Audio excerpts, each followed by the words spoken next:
Shalom, puji Tuhan, oleh kemurahan Tuhan kita bisa berjumpa lagi dalam renungan harian di hari ini.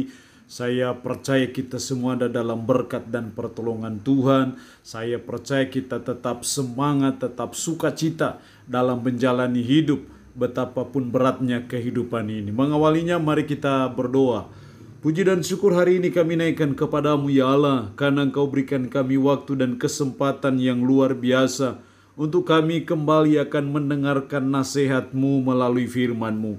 Karena itu hamba berdoa, Roh-Mu yang kudus tolonglah kami, urapilah dan berkatilah kami dengan firman-Mu di hari ini.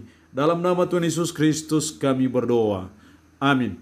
Nats firman Allah yang menjadi perenungan kita bersama di hari ini saya ambil dari Roma pasal 8 ayat 4 sampai dengan ayatnya yang ke-11. Secara khusus saya akan baca ayat 4 dan ayatnya yang kelima. Firman-Nya berkata demikian.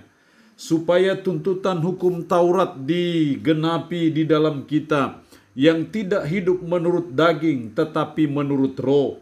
Sebab mereka yang hidup menurut daging memikirkan hal-hal yang dari daging. Mereka yang hidup menurut roh memikirkan hal-hal yang dari roh.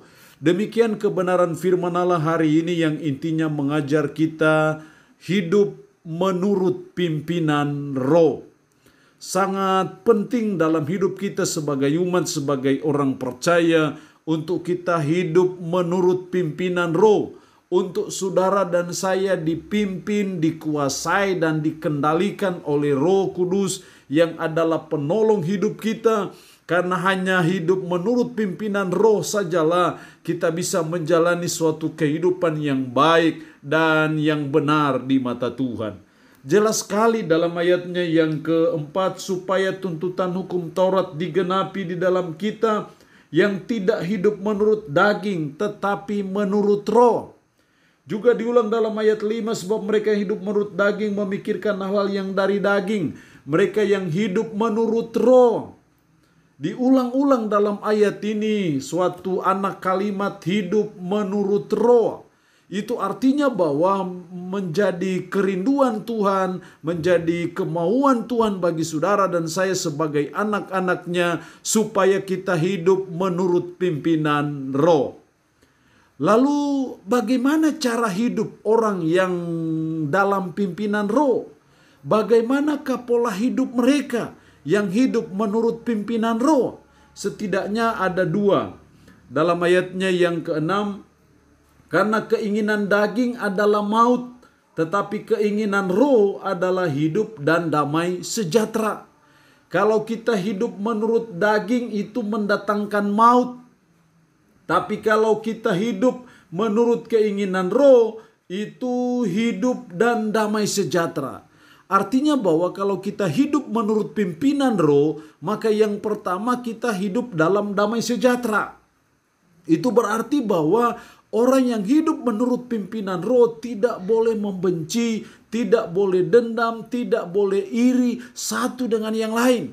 Tapi orang yang hidup menurut pimpinan roh, orang yang hidup dikendalikan ataupun dikuasai oleh Roh Kudus, maka dia akan hidup dalam damai sejahtera. Dia tidak senang berkelahi, dia tidak senang baku sikat, baku sikut satu dengan yang lain.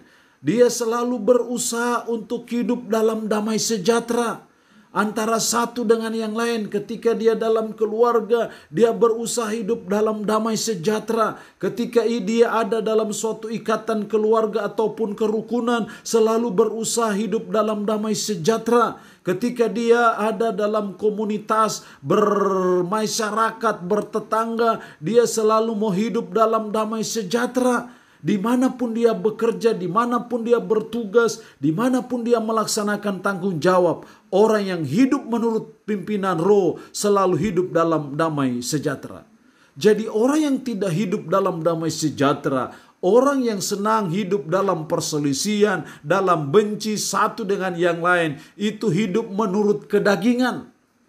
Tapi saya percaya ketika kita hidup menurut pimpinan roh, maka roh itu memimpin kita untuk kita selalu hidup damai antara satu dengan yang lain. Ingat, kita punya Allah. Dalam Yesus Kristus seringkali diberi gelar King of Peace, Raja Damai. Artinya bahwa kita anak-anaknya juga harus mewarisi DNA dari Sang Raja Damai. Karena Raja Damai tidak senang kalau kita berkelahi, tidak senang kalau kita baku bombe, tidak senang kalau kita tidak hidup rukun satu dengan yang lain. Tapi Raja Damai senang kalau kita hidup dalam damai, hidup rukun antara satu dengan yang lain. Dunia penuh dengan benci, dendam satu dengan yang lain. Saudara dan saya dihadirkan di dunia ini supaya saudara dan saya membawa dampak dalam hidup kita, yaitu selalu membawa kehidupan yang rukun dan damai antara satu dengan yang lain. Yang kedua, hidup menurut pimpinan roh. Dalam ayat 7, sebab keinginan daging adalah perseteruan terhadap Allah, karena ia tidak takluk kepada hukum Allah. Hal ini memang tidak mungkin baginya. Mereka yang hidup dalam daging tidak mungkin berkenan kepada Allah. Kalau orang yang hidup menurut daging tidak mungkin berkenan kepada Allah, tetapi orang yang hidup menurut pimpinan roh pasti berkenan kepada Allah. Jadi hal yang kedua, hidup menurut pimpinan roh yang kedua adalah hidup berkenan kepada Allah. Hidup menurut pimpinan roh berarti bahwa kita melakukan hal-hal yang baik, melakukan hal-hal yang benar, melakukan hal-hal yang sesuai dengan firman, melakukan hukum-hukum Tuhan, sehingga akhirnya hidup kita berkenan kepada Allah. Jadi hidup menurut pimpinan roh tidak mungkin melakukan hal-hal yang bertentangan dengan firman. Hidup menurut pimpinan roh tidak mungkin melakukan dosa. Hidup menurut pimpinan roh, dia akan taat kepada firman, dia akan melakukan kebenaran, dia akan hidup sesuai dengan firman, dan akhirnya dia hidup berkenan kepada Allah. Sebagai umat Tuhan kita terus belajar, menjadi perjuangan kita dalam hidup kita sehari-hari, untuk kita hidup dalam pimpinan roh, atau kita hidup dalam pimpinan kedagingan kita. Tapi berdasarkan firman Allah hari ini mengajar kita, mengingatkan kita, mengajak kita, jangan kita hidup menurut kedagingan kita, tapi kita hidup menurut pimpinan roh, sehingga kita berbuat hal-hal yang berkenan kepada Allah dengan cara kita mentaati firman-Nya.